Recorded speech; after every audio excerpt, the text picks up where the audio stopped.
ने चेक किया कि हम लोग पहुंचे थे कि साधारण वर्ष का अंतिम दिन कौन कौन सा हो सकता है और कौन कौन सा नहीं हो सकता है। अब उसके आगे देखते हैं। अगर मैं ये आपसे कहूं तो बताइए शताब्दी वर्ष का प्रथम दिन कौन सा हो सकता है? शताब्दी वर्ष का प्रथम दिन, शताब्दी वर्ष का प्रथम दिन। अब इसका मतलब ये है दोस्तों कि जैसे ये एक वर्ष समाप्त हो गया शताब्दी वर्ष, तो अगली शताब्दी जब शुरू होगी उस वर्ष का पहला दिन कौन सा होगा? तो आप क्या कहोगे कि देखो यहाँ पर शुक्रवार नहीं, यहाँ पर हो सकता था, इसके जस्ट आगे वाला दिन कौन सा हो जाएगा? शनिवार।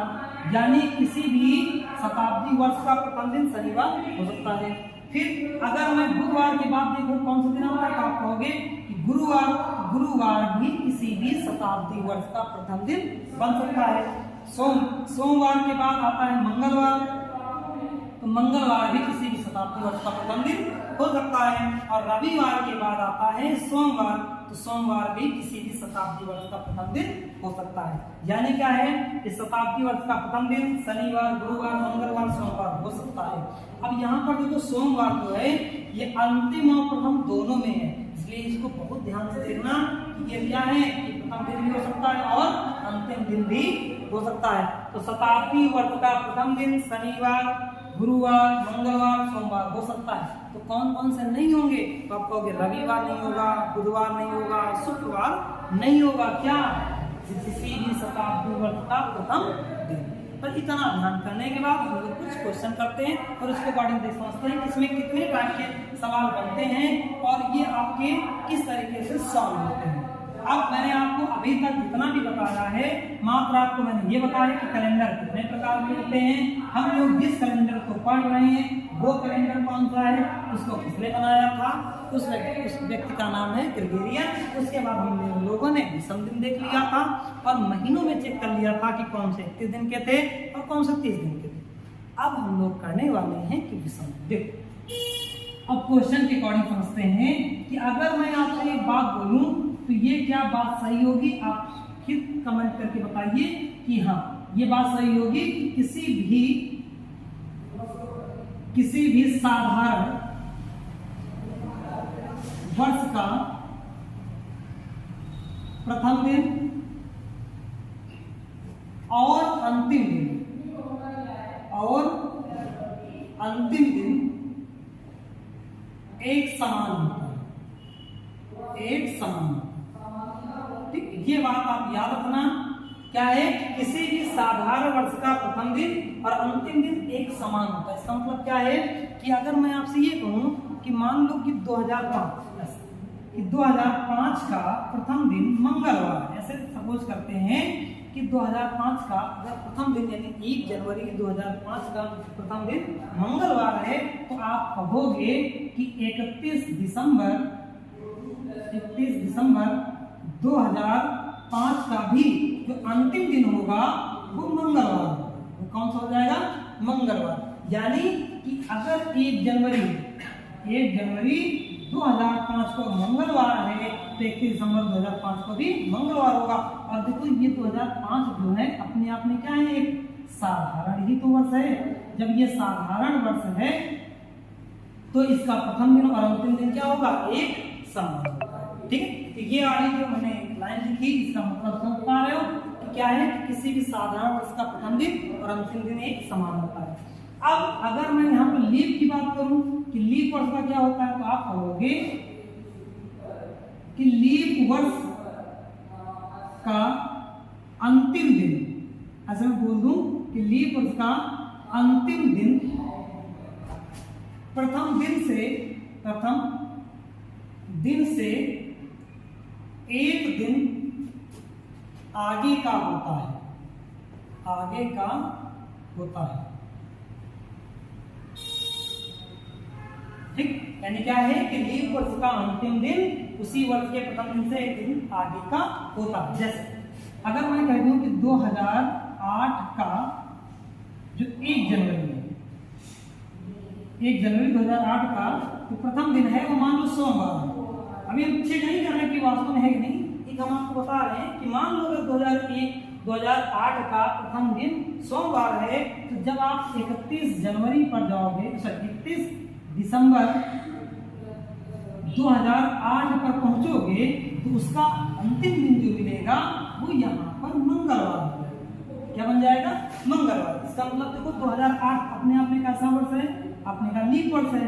तो लीप वर्ष का प्रथम दिन जो होता है, अब देखो मैं ऐसे बोल दूं कि लीप वर्ष का प्रथम दिन अंतिम दिन से एक दिन पहले का होता है, या मैं उल्टा बोलूं कि लीप वर्ष का अंतिम दिन प्रथम दिन से एक दिन आगे का होता है। तो ये दोनों बातें आप याद रखना। इससे फायदा क्या मिलता है कि कभी कभी एक नंबर बहुत ही आसान सवाल आ जाता है कि जनवरी का प्रथम दिन ये है, अगले साल का प्रथम दिन बताओ। हम क्या करते हैं, देख लेते हैं कि दिया गया वर्ष हमारा क्या है, साधारण है कि लीप है। अगर साधारण है तो अगले में 1 जोड़ देंगे, अगर लीप है तो 2 जोड़ देंगे। यहाँ पर आपका लीप और साधारण दोनों ही हो चुका है।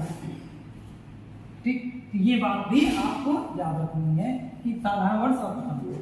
अब देखते हैं कैलेंडर का रिपीटेशन, कि कैलेंडर कैसे रिपीट करता है। ठीक है, यानी कैलेंडर क्या होता है, रिपीट कैसे करता है। रिपीट कैलेंडर यानी क्या होगा, पुनरावृत्ति वाले कैलेंडर। ठीक है, पुनरावृत्ति वाले कैलेंडर में अगर मैं बात करूं तो आपको कैलेंडर 3 प्रकार के मिल सकते हैं। 3 प्रकार के मैं कैसे बता रहा हूँ, in the behalf of leap year. जैसे मैं कहता हूँ कि 2003, फिर मैं बोल दूं 2004, फिर मैं बता दूं कि 2005, फिर मैं कहता हूँ 2006। ऐसे बना सकते हैं। यानी 4 प्रकार कैलेंडर है। यानी ये लीप वर्ष के एक दिन पहले का है, 1 वर्ष पहले का, ये लीप वर्ष के 1 वर्ष बाद का है, और ये क्या है, लीप वर्ष के 2 वर्ष बाद का है, ये लीप वर्ष के 2 वर्ष पहले का है। तो आप देखो 4 प्रकार के कैलेंडर बना सकते हैं। अब अगर इनको हम लोग डायरेक्ट फॉर्मूले देखना चाहें तो ऐसे पहले समझ लीजिए कि किस वर्ष के कैलेंडर में कितना जोड़ते हैं तो वैसा ही कैलेंडर प्राप्त हो जाता है। उसके बाद हम लोग डायरेक्ट ही फॉर्मूला देख लेंगे। तो पहले अगर आप विधिवत पहली बार देख रहे हो, इसको हम बेसिकली तरीके से देख रहे हैं कि 2003 कैलेंडर किस वर्ष के कैलेंडर से दोहराया जाए। ठीक, चलिए उसको देख लेते हैं। यहाँ पर अगर हम लोग ये मान लें कि 2003 का प्रथम दिन, ध्यान रखना यहाँ पर हम लोग प्रथम दिन लिखने जा रहे हैं, और जो दिन जिसका प्रथम दिन सेम हो जाएगा वो हमारा उसी कैलेंडर के साथ दोहराया जाएगा। बस इतना ध्यान रखना कि वो कैलेंडर लीप ना हो, नहीं तो एक दिन बढ़ जाएगा, कोई मतलब नहीं निकलेगा। जैसे मैं अगर मान रहा हूँ कि 2003 का प्रथम दिन सोमवार है, कौन सा है, सोमवार है, मुझे ये बताइए 2004 का प्रथम दिन कौन सा होगा। पहली बात कभी कंफ्यूज मत होना, मैं प्रथम दिन कराऊं। 2003 का प्रथम दिन सोमवार है और 2003 अपने आप में एक साधारण वर्ष है। साधारण वर्ष का अंतिम दिन और प्रथम दिन दोनों एक समान होता है, इसलिए अगले वर्ष का प्रथम दिन उससे एक दिन आगे का हो जाएगा, ये बन जाएगा मंगलवार। अब 2004 पूरा बिताएंगे और ये अपने आप में एक लीप वर्ष हो जाएगा। अपने आप में एक लीप वर्ष होने का मतलब है कि जब 2005 पर आएंगे तो मुझे इस पर 2 दिन जोड़ना पड़ेगा, एक दिन अंतिम का, एक दिन उसके आगे का। यहाँ पर मंगलवार में 2 दिन जोड़ेंगे, ये बन जाएगा आपका गुरुवार, यानी 2005 का गुरुवार हो जाएगा। ऐसा हम इसलिए कर रहे हैं कि जो दिन सोमवार बनेगा वही कैलेंडर इसके साथ रिपीट करा देंगे। बस इतना ध्यान रखना होगा कि वो कैलेंडर भी साधारण होना चाहिए। अब 2006 की मैं बात करूँ, 2006 हमारा 2005 जो है गुरुवार हो गया, 2006 का क्या बनेगा, शुक्रवार। कौन सा बन जाएगा, शुक्रवार। तो 2007 का क्या बन जाएगा, ये हो जाएगा आपका शनिवार। शनिवार के बाद आपका बनेगा 2008 का आपका हो जाएगा रविवार। कौन सा, रविवार। अब 2009 पर आता हूँ तो गलती मत करना, यहाँ पर रविवार है, 2008 अपने आप में एक लीप वर्ष है, 2 दिन जोड़ेंगे, ये आपका बन जाएगा मंगलवार। क्या मुझे सोमवार प्राप्त हुआ, नहीं।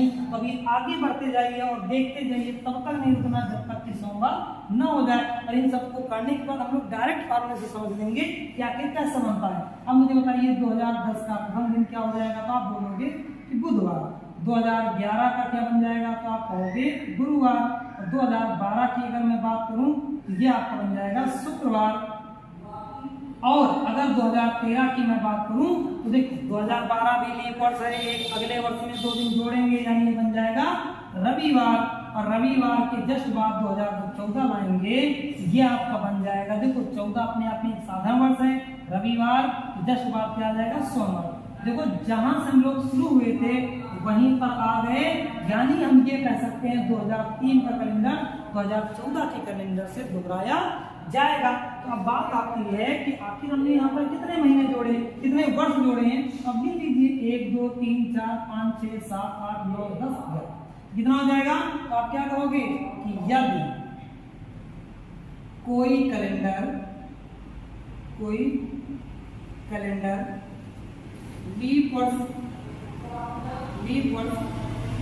के एक वर्ष बाद का है तो वैसा ही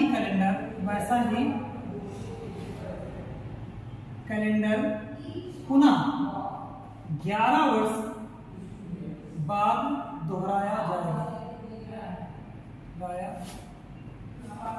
जाएगा। ठीक है ना, 11 वर्ष बाद दोहराया जाएगा। अब चेक कर लेते हैं कि डायरेक्ट 2004 का कैलेंडर किस वर्ष के कैलेंडर से दोहराया जाएगा। दोस्तों ये तो हमारा बहुत इंपॉर्टेंट जगह ये लीप वर्ष वाला है, तो इसको बाद में चेक करेंगे, इसमें तो बहुत ज्यादा दिक्कत हो जाता है। तो अब हम लोग देखते हैं कि पुनरावृत्ति वाले कैलेंडर, पुनरावृत्ति के कैलेंडर, ठीक है, कि ऐसे कितने कैलेंडर किस तरह से आपके बनेंगे कि वो कैलेंडर उस वर्ष के कैलेंडर से दोहराया जाएगा। तो आप एक काम करिएगा, कुछ मत करिए, आप सीधा देखिए क्या है कि अगर आपको कोई भी दिया जाए, कोई भी कैलेंडर दिया जाए, आप उसको भाग करिए 4 से। किससे भाग करिए? 4 से। ठीक है, भाग करना है 4 से और देखना है शेष। अगर शेष आपका 3 बच रहा है तो दिए गए कैलेंडर में 11 जोड़ दीजिए। ठीक है, अगर शेष आपका कितना 2 बच रहा है तो कैलेंडर में 6 वर्ष जोड़ दीजिए। अगर शेष हमारा 1 बच रहा है, शेष 1 बच रहा है तो फिर 11 आप जोड़ दीजिएगा। यानी मैं कह सकता हूं कि 1 और 3 बचने पर 11 ही जोड़ना है। और अगर शेष 0 बच गया, शेष कितना 0 आ गया, तो ऐसा कैलेंडर आपको पता है लीप वाला होगा। और लीप वाला होगा तो या तो इसमें 28 वर्ष जोड़ना पड़ेगा या आप 32 वर्ष जोड़ना, या तो ये 28 वर्ष रहेगा या तो ये 32 वर्ष रहेगा। तो जो आप अपने तरफ से पहले 28 जोड़कर ऑप्शन चेक कर लेना, अगर मिलेगा तो ठीक, नहीं तो 32 जोड़ के तो मिल ही जाएगा। यानी क्या है कि 1 और 3 शेष आने पर 11 जुड़ेगा, 2 शेष आने पर 6 जुड़ जाएगा, अगर 0 आ गया तो 28 या 32 वर्ष जुड़ेगा। तो आप इसको भी देख लेना, कभी कभी सिर्फ क्वेश्चन बन जाते हैं। ठीक है, तो अब हम लोग आगे आते हैं।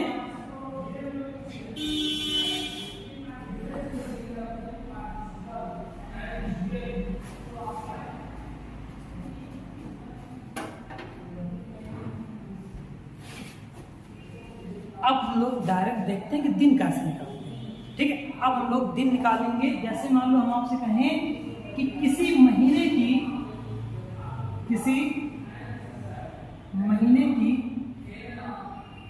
दूसरी तारीख को या दूसरी तारीख को सोमवार था, तो उसी महीने की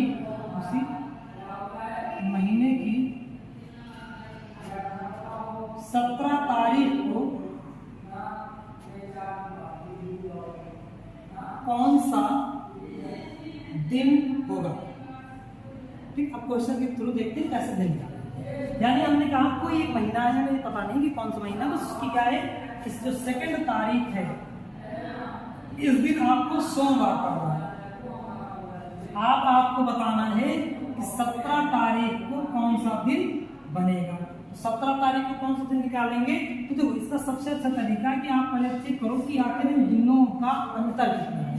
तो यहाँ पर 2 और 17 का अंतर कितना आ गया 15। अब यहाँ पर इस 15 में हम लोग विषम वाला कॉन्सेप्ट लगाएंगे जो सबसे पहले समझे थे। क्या है कि आखिर 15 दिनों में ऐसे कितने पूर्ण सप्ताह हैं जिनको निकाल कर फेंक सकते हैं, बाहर कर दें, और जितना शेष बचेगा उतना दिन एक्स्ट्रा हो जाएगा। क्योंकि आपको पता है अगर मैं यहाँ पर 7 दिन जोड़ूंगा तो वो भी सोमवार होगा, फिर 7 दिन जोड़ूंगा तो फिर सोमवार हो जाएगा। तो आप इसको कर दीजिए 7 से भाग, तो चेक कर लीजिए शेष कितना आया, और शेष को ही हम लोग विषम बोलते हैं। तो जैसे ही आपने विषम बोला तो आपने कहा 7 दूनी 14 बचेगा 1, यानी 1 हमारे पास एक्स्ट्रा दिन आ गया। एक्स्ट्रा का मतलब समझ गए, 2 सप्ताह हटा दिया, 1 हमारे पास बच गया। तो जब इस सप्ताह यानी इस दिन में हम लोग क्या करेंगे, 7 7 2 सप्ताह जोड़ेंगे, 1 दिन हमारा बच जाएगा और ये दिन इस दिन को इफेक्ट कर देगा और 1 दिन जोड़ देंगे, ये हो जाएगा मंगलवार। ठीक, तो इस तरीके से हमें दिन निकालना पड़ सकता है और इस तरीके से हम लोग समझ लेंगे।